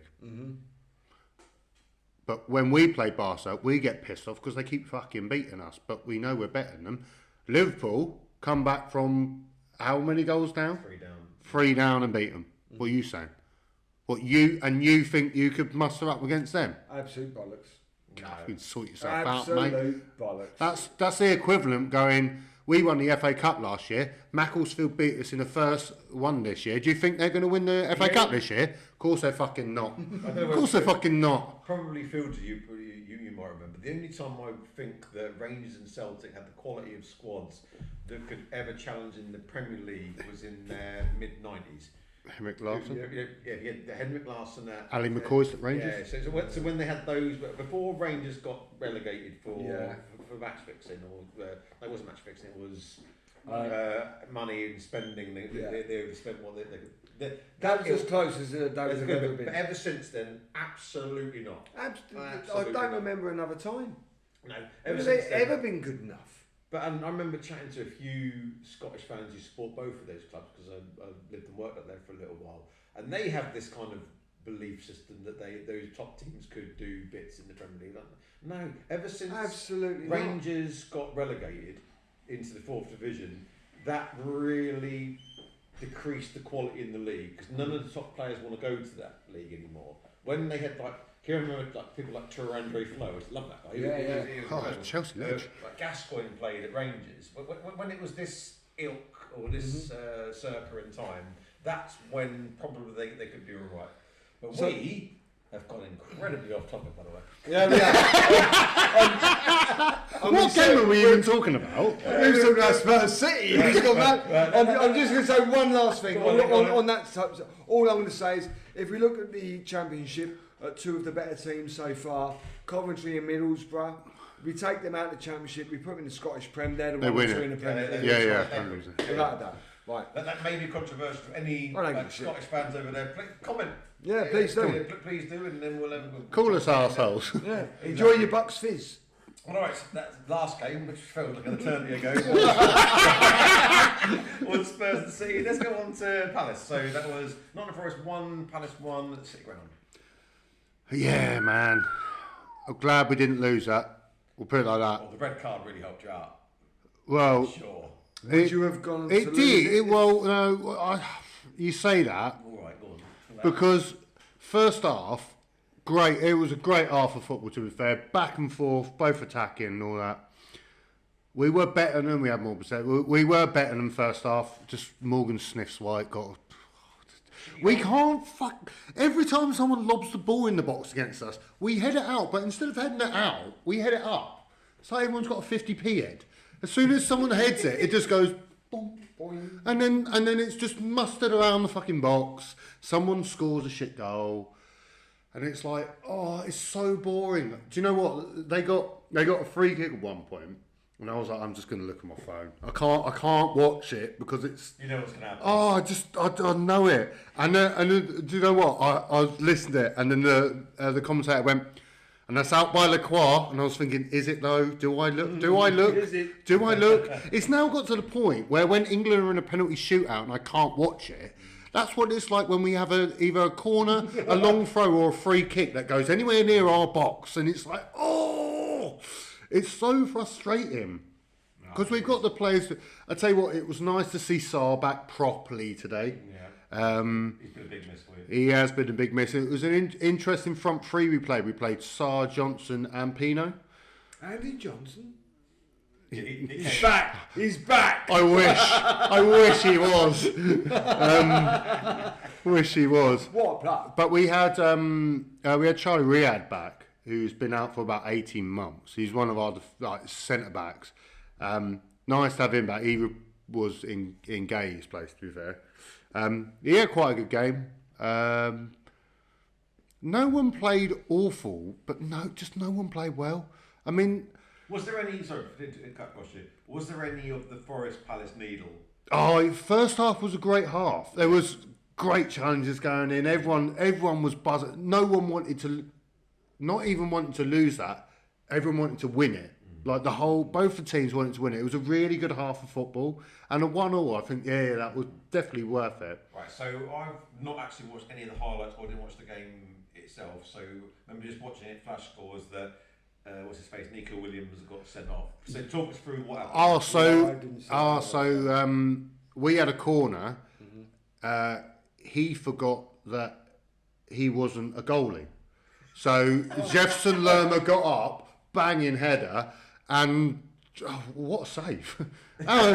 Banging save, great save. It was going top corner. Nico Williams goes to head it, but realises he's never getting there, so saves it. Okay. Then goes down and goes, oh, it's hit my head. And the ref's like, while he's on the, yeah, but the ref was great. While he's on the floor going like that, the ref's like, see, mate. And he's like, all right, I'll go. He knew. Of course he did. He knew it was going to be brought up, but and Sarr put it away. And then from there, the problem is, from there, you're then playing against 10 men, you go, yeah, but it's easy, which it should be. But then, well, I think I've said on this so many times, us trying to break down 2 banks of 4, or anyone that sits back, we can't do it. We can't do it. I don't know what it is. Come and attack us, we'll do bits. It's a bit like you, actually. When you play in Europe, when people are attacking you, you go up the under and absolutely blitz them. But yeah, absolutely no idea how to break down a low block. No, we can't just do it. Fucking round blocks and square rolls. Yeah, mate, some of the passes. All right, we didn't have it. I think today. No, we had no Walton, so it was Lerma. It was Lerma and Hughes in midfield. So that is just a battering ram. You want to get through us, or you get 2 foot at the same time, Sam. There's no finesse in that midfield. Like, I love them both, but Jesus Christ. Oh, man, no guile. Fucking some of it. All you heard over the comments was like, "It's a foul by Hughes. It's a foul by Lerma," and you just like, oh, "Fucking hell!" Stop. Yeah. So that puts us both on the same points there. So you're 15th, we're 14th, but it's splitting hairs really. We're now 9 points off the. That's big enough for me. I wish we Because even got people at work going, I think you boys could go down. I'm like, well, yeah, maybe. Ask us in a few weeks' time. Yeah. Then no. We win that today, which we probably should have. We were the better side, which is the one thing. The amount of unrest at Palace, and we still go there, play shit, and we're still the better side. Just it takes a lot of pressure off me, to be fair. Brighton next week's a big one. Purely just on, I know it's not a derby or whatever. It's your derby. It's a rivalry. It's a rivalry. It's not a derby. It's a rivalry. But then It just is what it is. Like, you know. But I consider it to be a derby. We spoke about it right at the beginning, right when we first started the podcast, when we talked about derbies. Who's the first team you look for when the fixtures come out? Brighton game. Exactly. So that's your derby. Yeah. Unfortunately, West Ham can't do it because Millwall aren't in the Premier League. But it would be that. So, but next week will be a big one, and a week after is Burnley. So if we're away to Brighton, I think we're at home to Burnley. So if we go, say we take 4 out of that, I would love to take 6. To be fair, we're done. We're away. We're them sitting on 35 points. All right, and I think you're safe now. I think you're just. I think we're just about, but A win today would have gone here. You safe. yeah. Now. But there Draw was still. a few squeaky bum minutes last night when they were playing. But we'll get to that shortly. What does that mean for Forest? They got a point today. It was probably a good point for them. They probably wanted more out of the game. So Forest have been picking up points. Yeah, they They have. have been But they've been spending some money as well over the last couple of weeks. And didn't they have a point deduction last year for the amount of money they spent? Have you noticed they season tried to before. do a Chelsea though and go, oh, you're getting dragged into us. We'll buy your striker off you. What? Oh, Why are yeah, you yeah, trying to buy yeah, Mateta? yeah. Fuck off. We done that with Hull a few years ago when we signed Can you imagine like Spurs. Paris thinking like, who's calling me? Marinakis? Fuck off. Yeah. Go fuck yourself. You fat cunt. So Was he a prick, by the way? Come again? Marinakis, is he a prick? Oh yeah, he's massive. absolute helmet. All I'll tell you what. At the start of the game, all you heard was Marinakis and all that.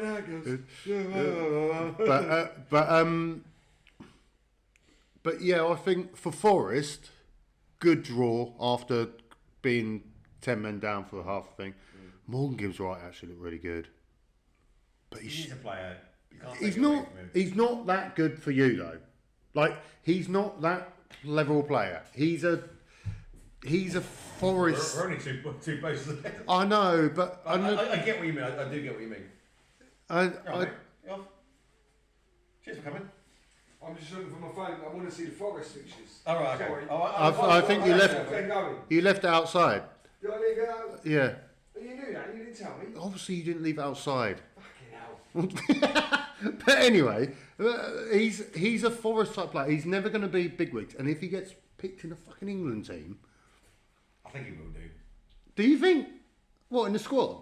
Yeah, I've got no idea what Tuchel's thinking at the minute. You can't. Anderson though, quite a good player. Yeah, but he should start over Rice. But then, what is Anderson? Is he a 6? Yeah. If you're gonna play him, yeah, you play him as 6. So you play him to sit back behind Rice to let him. Yeah. Roam. All right. Which personally, I'd rather play Walton. yeah, so would I. This is my thing. All right. So to answer your question, Forest fixtures. Forest fixtures are Leeds United. That's huge. Oh, Huge games God. for them and for you as well. Then Nottingham Forest have got Wolves at home. Fuck. Then they've got Liverpool at home. This is sandwiched in a 2-leg tie between the Europa fixtures, so the squad's going to get tested. Then they've got Brighton away. They must have a hard one towards the end then. Yeah, then they've got City, Fulham, Spurs, Villa. And the last games of the season are Chelsea, Newcastle, Man United. So they've not got an easy run. They need their few points games before. now. But they need their points before they fuck up now. They need their points before the end of the season, don't they? Yeah, absolutely. But I still think, mate. I still think, and I've said I'm not going to change my mind. I still think you're going to claw back somebody, and let's actually use that as a nice little link in to you. So you played Chelsea, and unfortunately you lost 3-2 Stamford Bridge. Talk us through what you thought. So, I thought the first half, we were fucking brilliant. It seemed like Yeah, you were. I think, to be fair, a little bit of arrogance from Rosenior in dropping some of the bigger players at Chelsea, thinking this was just going to be a little bit of a run out for Chelsea, rest some legs. And I thought we fucking absolutely bossed them. And if I'm honest, if it was 3-0 half time, possibly even 4, because I thought we played that well. A few good saves by their goalkeeper, good efforts from us. I thought we was fucking as best I've seen us play all season in that first half. That first 45 minutes. Do you think that is the best half of football we've played? I think it's the best half of football I've seen from West Ham this season. Do you think that's just that standalone point which you made? Is that, you think, a good encouragement to take forward? Yeah, I do, because You didn't even play that bad second half, really.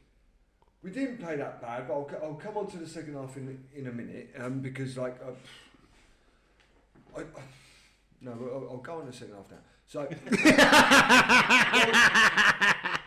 the second half, the first half was outstanding. It was fantastic, right? Second half, like I think Nuno might have dropped a bit of a bollock. Why? What happened? Because he brings Kilman on to defend the 2-0 lead. There we go. Is that just? Yeah, that's fucked it. Yeah, but fucked it. I don't. Oh, Listen, Chelsea bring on Cucurella. Yeah, but that's why you had so much. Down the left, we were ruining them. They had that Harty, Garnacho, and that Fucking Haiti or mate. Harty, whatever his name is. Fucking shite. Mate, you ripped them a new ruined one. Do you know what? I'm surprised Liam Rosenior didn't change that before half time, because that was a massive problem for them. Yeah, wasn't it? and I think even the commentators were saying he's got to change it because, like I said, I think Bowen had one. He should have scored. Yeah. Which would have made it 3. No, would it made it 2? Yeah, I know what one you mean. Though it could have made it 3. Thinking about it, he should have made it. And I think we had I can't remember who it was now. We had another opportunity as well where arguably you could say it could have been 4. It's one of them. Yeah. So before we go on to the goal, I think before we go on to the second half, I just want to talk about a little bit about one of the goals in particular. But the first goal, Bowen, one of those lucky ones that Absolute fluke. Absolute fluke. You crossed it over, it just goes in. Yeah. But Somerville's goal, mate. Oh, what finish! Great finish. Right, the amount of time that you try that 50 times, one of them goes in. Yeah. Yeah. As soon as I went in, I was like, "Oh, a goal!" Field is going, "Oh!" And I'm sitting there going, "Shit, we are getting dragged into this." Right, I'll be honest, Phil. Yeah, we have to be I honest. messaged him going, I'm not sure how happy I really am. he messaged saying, "Do you secretly want them to win or lose?" And then I think about 5 minutes later, you concede your first goal, and I was like, "I don't know. We'll see in a minute, shall we?" And I think on the little group chat when it was 2-1, I think I actually put on there and I said I can see us going on to lose this. It was harsh. I think on the balance of everything, a draw would have been. I think the draw would have been fair. A good result. I think you were. I think the manner in which we lost it was. I think it has. I like Nuno, and I think that so. It's frustrating for me because I can understand Nuno looking at that and thinking, do you know what? Fucking hell, lads, we're 2-0 up. We need to protect this, right? But from my point of view, I'm looking at it and I'm thinking to myself, Chelsea's on the fucking ropes here. They've got to come at us. But they're not after they bring on Cucurella. No, but right, even bring your players on, right? You're 2-0 down. What I'm saying is if you try to protect that lead after Chelsea have made them changes, all you're doing is you're saying to Chelsea, come on in, break us down, right? For me, I would rather have been a bit more proactive and said, all right, I'll tell you what, if you're going to have a go at us, make sure you do it well, because if we get the ball, we're going to have options up top. We'll get the ball up. Because right? Because we get a third, it's game over. Who did Kilman come on for? Oh, I can't remember off the top of my head. It wasn't Pablo or something, was it? It wasn't one of your strikers, was it? No, it was midfield. No, because I think he was in the middle and we got run over. I like that tatty, you know. Yeah, I like that. I like Pablo. I like them both. Speaking about a little bit of fight, let's have a little. Tadimo and Traore. Go on, the mic's yours, mate. So, to be, you're a bit of a knob. right? You can't grab a player around the throat. Considering Mr. Sitter for them to score. Mate, I think you're missing just a tiny little bit of action that happened prior to the the Traore. Yeah, go. I love it. Yeah. I fucking love it, mate. So he picks up. I'm going to say his name wrong. I don't care. Cucurella, I'm going to call him. Yeah. Right? Yeah. Picks him up, throws him like a fucking rag doll. Bosh. See you fucking later, cunt. And then Neto. Comes running over. Pedro. Yes, sorry, yeah. João Pedro. Gives him a little shove, and then when Traore turns around and looks at him, He does. he fucking shats his soil pants. his pants. And on the chat again, like I'm like, all right, Tabino, you're a dickhead now because we've lost you for 3 games. But actually, I quite like that. I like that bit of fucking fight. And I want to see that in my players. It's a London derby as well. Of course you've got to do it. Yeah. Pick him up, kiss him out the fuck off you, cunt. Right? Should have thrown him in the crowd. Would have been funnier. If you notice, Cucurella just stayed on the floor like, nah. Yeah. I don't want none of this, boy. Yeah. Even Cole Palmer came running in and was all of a sudden done a U-turn. No, I'm not having that. Yeah, because didn't he get like slapped or something? No, but to be fair to Carl Palmer, I don't know if you saw, he went up to Rev, went, nah, nothing to do with me, like, I'm fine, like, it wasn't, like, I went in, like... Just going back to the game, so, like, okay, when you're 2-0 up and you lose a game 3-2, and with absolute respect to the teams I'm going to say, in our position, if it was a Palace, a Fulham, a Bournemouth, so like, I'd be furious, Yeah. right, that we've just blown a 2-0 lead. We're third bottom, and we've just blown a 2-0 lead against a team that's currently top 4. For me... Also a team in midweek that went against Napoli in their own house, went 1-0 up, went 2-0 down and still went to go and beat them 3-2. Antonio Conte, and still Napoli. on the manager balance as well. Yeah. I actually take At a their lot. gaff as well. Yeah. I take a lot more positives out of the first half performance, parts of the second half, going into the coming games. I think we're finally showing a bit of bollocks. I think you're finally showing what I think, Yeah. especially me and Alcy, like, your team ain't that shit. No, Like, I think we I showed mean, that in the first Tadibo, half. how the fuck he didn't score? I have no idea. Yeah, I know. It's moments like that. I think that. So in the first half, was it the first half? No, that's second That half. was right in the game. That was like that 4 would have been minutes the before the end. equaliser. Yeah. That was before it all kicked off. I think that's why he got so fucked off with it. His eyes. Did you see his eyes? What did Gary Neville say? What did he say? Louis Suarez was going to bite him. No, he said something. You put it on a chat. You put it on a chat. He's gonna eat him. Yeah. That's it. He thinks he's gonna eat. I think he's gonna eat him. He needs to. And he's like, whoa, keep him away. I think he's gonna eat him. And if he ain't going to eat you, Traore's going to pick you up and just tear you into 2. Did you hear though? Who was the? It was Gary Neville was the co-commentator. Who was the actual like main commentator? Because as soon as he went eat him, he went eat him. I think thinking what every other fan is sitting there going.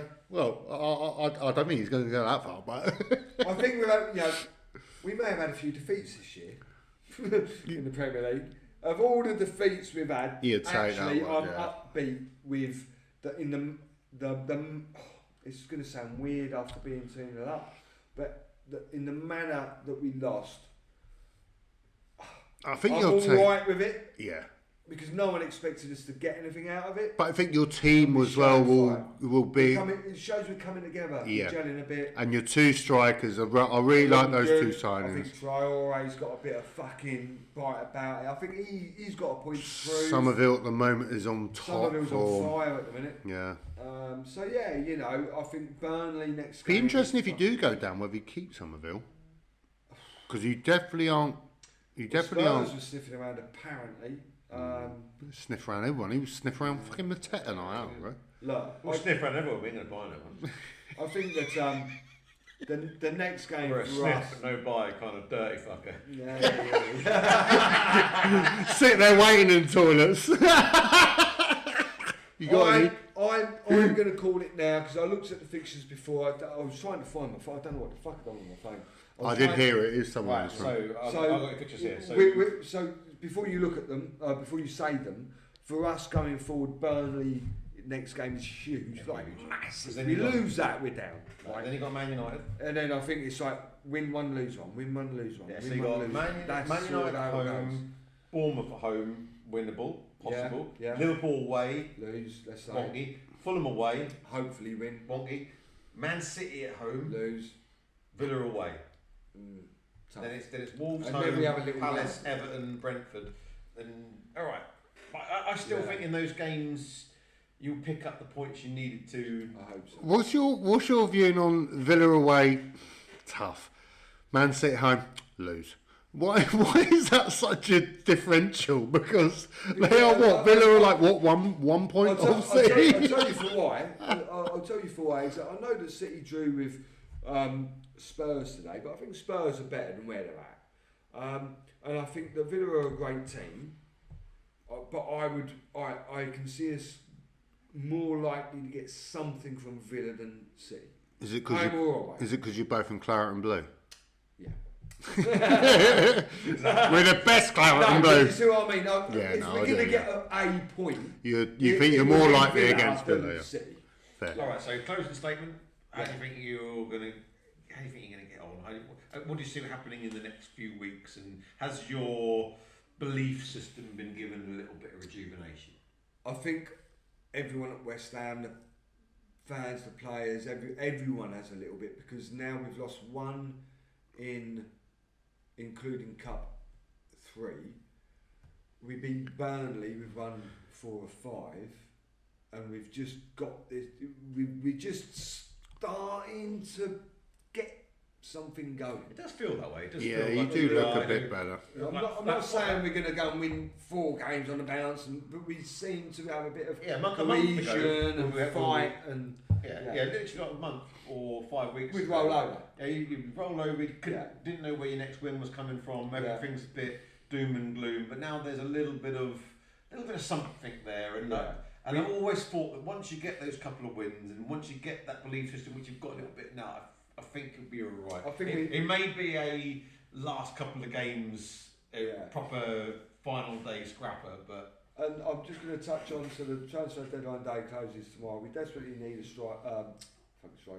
We desperately need a centre half. We've been linked with Diassi at Chelsea. From Chelsea? On loan. Days. Hang on, mate. We don't have anybody else. We've also. Well, you might as well not have someone now. You can't You buy say that him. about Beto, but he's scoring every week. You can't. You'll be signing in when Mateta goes. Right? Probably. That's a fair shout. We're just about to sign bottom of the league striker that can't get in their team. What are you talking about? If you ever do something better, I will get a better shirt if we ever wrap sign. up on West Creswell, Diassi, we've been linked with. We need centre halves, especially losing Speedo now. Window closes tomorrow. I hope we do get a centre half. Towards the end of the season, we just need to beat Burnley. I can't really go much beyond that at the moment. Let's beat Burnley. All right, okay. So there we are. That's all of the Premier League games wrapped up with. And as we have been having a little closing tradition on the show over the last couple of weeks, I asked a question 2 weeks ago. You asked a question last week. Now the mic's over to you, Fieldsy. Okay. So what is your question of the week? What I you think got? it's going to be a good question. Do you? Okay. I do. I think it's going to be good. It might have been a few months ago, 6 months ago, and Michael Oliver, the referee, was asked if there was one rule that you could change, what would that rule be? And his answer was, if a goalkeeper kept the ball for more than 6 seconds, the opposing team would be awarded a corner. Okay? My answer to that question, which is a bit of a weird answer, but I think we'll all understand this, right? My answer to that question is, let's reinforce the fucking throwing rule, because of the amount of foul throws in the Premier League is fucking disgusting. If you make a foul, you're a professional footballer, and you can't take a fucking throw in to the rules, right? The opposing team gets awarded that throw, and if you don't enforce that rule, that can turn attack and defence. It can flip it. Yeah, in right? a second, yeah. And it's not enforced. Every time I watch every Premier League game I watch, I can probably count 4 foul plays. Especially nowadays. You think nowadays when everyone's... Imagine if they were in their own half and doing it. If they fuck up like that, they've got a long throw to deal with. And if it's Palace, then they've scored. And you're on 80 grand a week and you can't take a throw in, you can't. Yeah. Right? Yeah. So for me, it would be more stringent rules on throw-ins. So my question to you guys is... Right, so the question that you're asking is what rule One would you like to bring into the football? Bring in, abolish, either or. Okay. Okay, so one rule. And your rule is to be more Reinforce the strict. fucking rule that exists that isn't implemented, which is fucking foul throws. Because I do agree with you. Because we as kids when we're playing football, we are. How many times? Yeah, if you've got if your feet come off the ground or it doesn't quite go over your head, no foul throw. It's a basic rule. It is. So my question to you guys are: what rule would you bring in, take out, or? I mean, I've got one. Have you got one? I think I know mine. I just need to ask quickly, how many subs are you allowed in the Premier League game? 5, isn't it? Yeah, so 5 mine... and a concussion sub. Yeah, so mine straight away would be change that 5 back to 3. Because I feel like this might just be a small club mentality or whatever it is. No, it's not. But the only reason they're 5 is because, but these guys are playing all the time. And all right, these guys also have plenty of fucking money. They win all these things all the time. They should be having. They've got low. They should have a second squad. They don't trust that second squad, and that's bad implementation. Yeah. Someone like us, Palace, when you're sitting there going, we haven't got. Even if we got 5 subs, we can't bring 5 subs on because they're nowhere near as good as the other team. And I think that would be completely fair throughout the whole. I just think it's a joke. Lob 5 back down to 3. I think, and the only reason that is a thing is because of Man City and Liverpool in their time. Wasn't that a Klopp? That was a Klopp thing. Was that a Klopp? It was a Klopp thing. It wasn't even a Pep thing, really. Maybe Rodri kicked off a little bit, but it was It was a Klopp thing. Sorry, and to me, I think that is so unfair.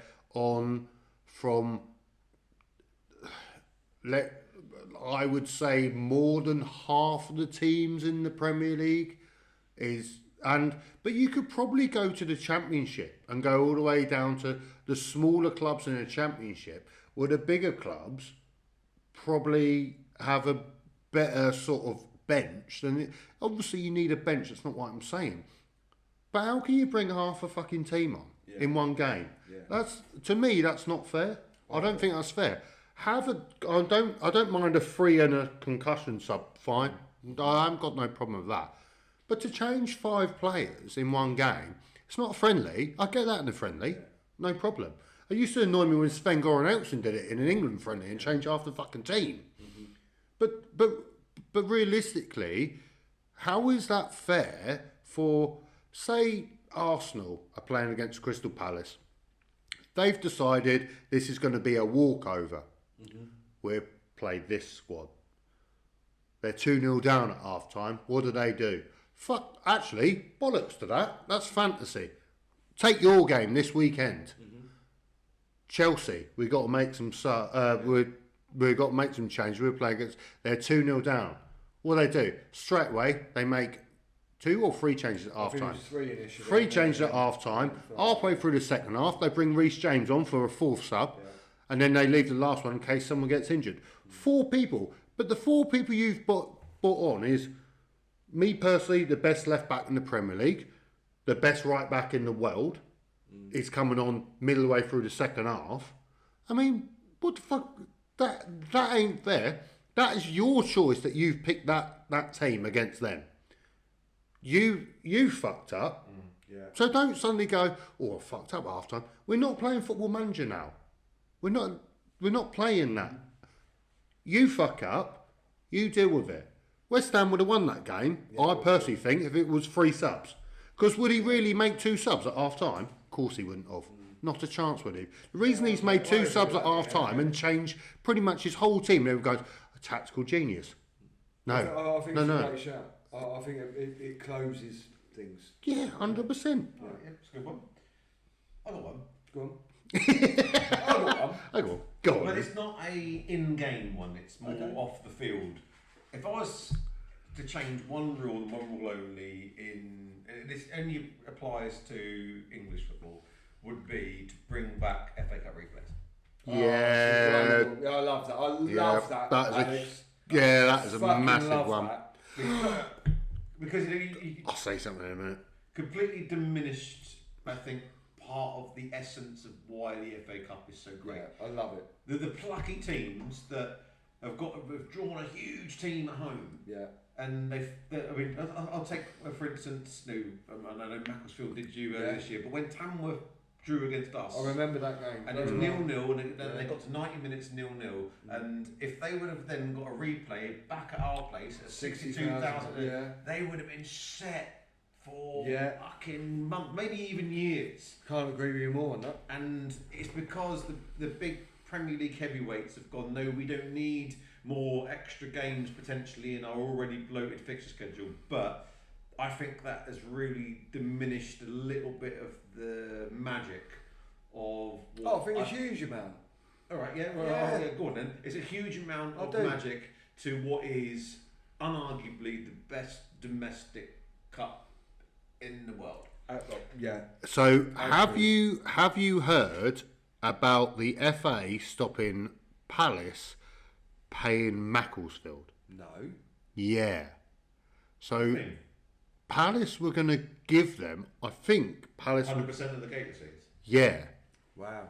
But because that's against the rules, the FA have banned us, and it's something like The FA are wankers. I think it's something like 150 grand or something like that, which to Palace is nothing. It's 1 week. So I think Palace were just going to give it to them. I'm looking on it now, but I saw it the other day. Are going, all right, okay, we won't pay them officially. We'll just fucking slip them something. See, I feel like someone was like,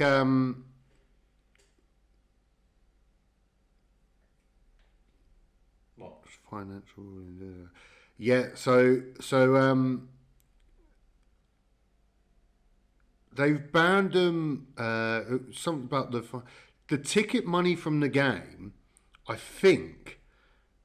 It needs to be split 50-50. Well, Palace were like, have it all, and the FA have gone, no, you can't do that. The rules, strict rules, is it's 50-50 split. They're wankers, aren't But they? what? Why is the FA? Because the FA were like, we love grassroots football. I know Macclesfield isn't grassroots.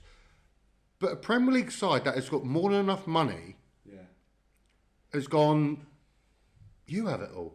Yeah. Considering they fucking beat us, it's not like it's just like a gesture going, fair enough, we smashed it, but well done. They beat us, they made us look like fucking idiots, and we've still gone, you boys have the money. Yeah. You need more. They need that more than us. Keep them going for, I don't know. How much? That will be one person's fucking wage at our club. And you're just like... It's nothing. I love these little... And a few clubs have done it where they've gone in the FA Cup. No, you have 100% of the gate receipts because we don't really need it. It's only real tight-fisted fucking chairman that we'll have that really tiny, minuscule amount of money. But so we've gone, you have it. And the FA have gone, no, mate, you can't do that. But I don't get what the ruling is. What so the ruling is... Strict regulations. The rule states that the net receipts must be split 50-50.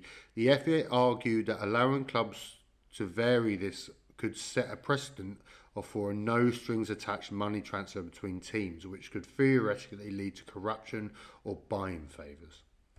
But realistically, all you've done, Palace could go now and be like, all right, so who's one of your players that you don't use and is shit? We're buying for 150 grand. And then we'll give him a 2-month contract and you can have him back for free. Yeah. So say for instance, right, that's the first time I've ever heard that rule, that what's the biggest club stadium? Old Trafford? Old Trafford's the biggest. Yeah. So say a team, a plucky little non-league team, Boreham Wood or something, gets an away draw at Old Trafford. They get 50% of the... Yeah, it's 50-50, yeah. That's why it's so big for them to have a... I didn't realise it was that. I thought they got like... That's why it's annoying to play at home against a massive club. That's what I thought you said about the FA Cup replay. Yeah. Because it was 50-50 split. I didn't know that was the percentage. I just knew that it was real, like financially lucrative for the little guy. Yeah, so it doesn't matter what you do. I didn't know the financial. You could bring further. My point. That's what I mean. You could bring 3 people up to Old Trafford, but the rest of it's all sold out. You get 50%. And also, I think I might be wrong, but I'm pretty sure I'm not. Is that, let's say we use the Tamworth and the Tottenham as an example. So Tamworth go to Tottenham. Yeah. You split the gate receipts 50-50. Yeah. You also split the TV 50-50. Yeah, you do. Right? On top of everything is 50-50. Yeah. It is a 50-50 split. If they do also match day revenue, we make $3 million a day. It's the revenue will go on. There'll be some things like shirt sales that they wouldn't get. It's gate receipts and TV revenue. Exactly. Yeah. So they've got. If Tamworth came to our place, they wouldn't fill 62. We may fill the stadium, but they get half the money. They get 30,000 seats. But that's good for a Premier League club, and you're playing someone like that's what you want. Don't you? Of course it is. You want, and even I love the fact that as much as Paris has been a bit of a helmet, the FA Cup is all about. As much as Paris has been a little bit of a helmet recently of what's going on with the club. To be fair fucking play to him. Going, no, you have the money. Yeah, fucking. I don't fucking need it. What's 150 grand? It means fuck all, doesn't it? All right, the rules are the rules, and we have to abide by them. It's like. It's not like the Premier League team have said to the little guy, I want all of the fucking money, give it to me, and that's why the rules are in place. It's the bigger guy saying to the little guy, no, you have all of these scraps to us, because it's worth more to you, and someone's stepping on, no, rules are rules, man.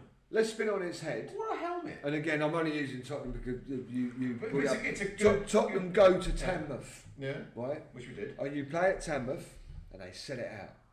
And then Tamworth have to give you 50% of their gate receipts. Yeah. So that's okay, right? Yeah, we'll take that off the little club. Right, not you, I'm saying the FA.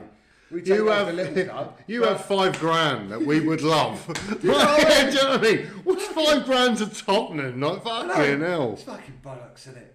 It's bollocks. And the thing is, though, it's such a shame that the FA have rocked around and go, no, you can't do that. Because that is a Premier League side. I know it's my club, but whether it's any club, and me personally, I think every Premier League club that plays a non-league club, every bit of revenue goes down to them. Every single one, until you play a Championship club. I personally think, because you don't need that. You don't need that. Your revenue is from the Premier League. That's why you're there.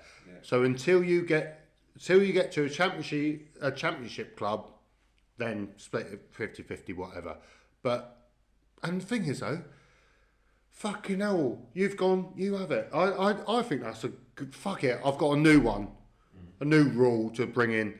Every time you play an FA Cup game or play a League Cup game, whatever game it is, if you're playing anyone under the Championship downwards, if you're Premier League side, they get 100% of every revenue, whether that is ticket prices and also the revenue of the broadcasting rights. I actually think, and I've said this for a long while, and I don't know how the percentages would work out, but just for argument's sake, let's say that I think that every single Premier League club should donate 0.01% of their total revenue to a pot for grassroots football. An FA Cup pot, yeah. That's apparently what the FA they take out of every FA Cup fixture anyway. Was supposed to go to. Oh no, I think a broadcasting rights overall, because I think people like Sky should pay for it, because Sky are the ones that are screwing over the fans. So I think not the FA. I think it should be broadcasting rights for people in this country. Not so much if you're in America, or you watch what the fuck you like everywhere else other than this country. But Sky and the broadcasters should put in a massive pot. If they want to spend God knows how many billion to put this on you, and you've got to watch that. So instead of 1% of each club, so that's 20 clubs, 1%, so pretty much 20%. Yeah. Sounds massive. There should be something. in place. When they put that bid forward, that's what happens. That is the FA rule. Because I don't care what Sky say. Sky could go, no, we don't want it anymore. What are you going to do? The FA could just make just as much money off going, okay, we'll do what the NFL do, NHL do. Anyone else go, no, you pay Premier League. And you pay every week. Or not every week, or every month. I'll rather play the Premier League every week, while my club's in it, obviously, and go, I'm happy to pay 20 quid a month and watch whatever game I want, 3 o'clock, 12 o'clock, fucking 4:30, 2 o'clock, whatever, all of them.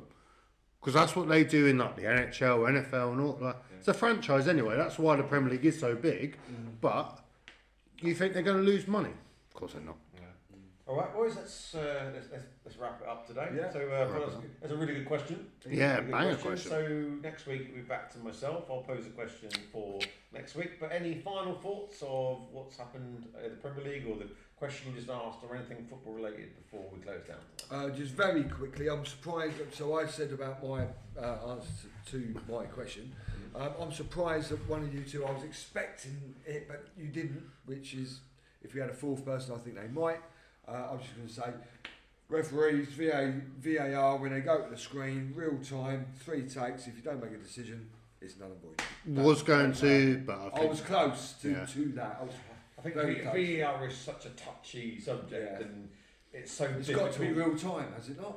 The only reason I didn't is It's not because clear and obvious if it's not in real time. sometimes it helps you out. It goes for you and it goes against you. Yeah. But anyway, what about yourself, Mine? Anything to close down with tonight? Not really, mate. Just I think we've gone through pretty much I think everything. we've absolutely smashed all of it. We have done a good episode today, boys. Yeah, So love you that. want to do your closing speech as usual? Let's go for it again then, shall we? Like and subscribe. Have a good laugh. Let's go for it. Cheers. Hey, So the Abfc. Tune in next week. Love it.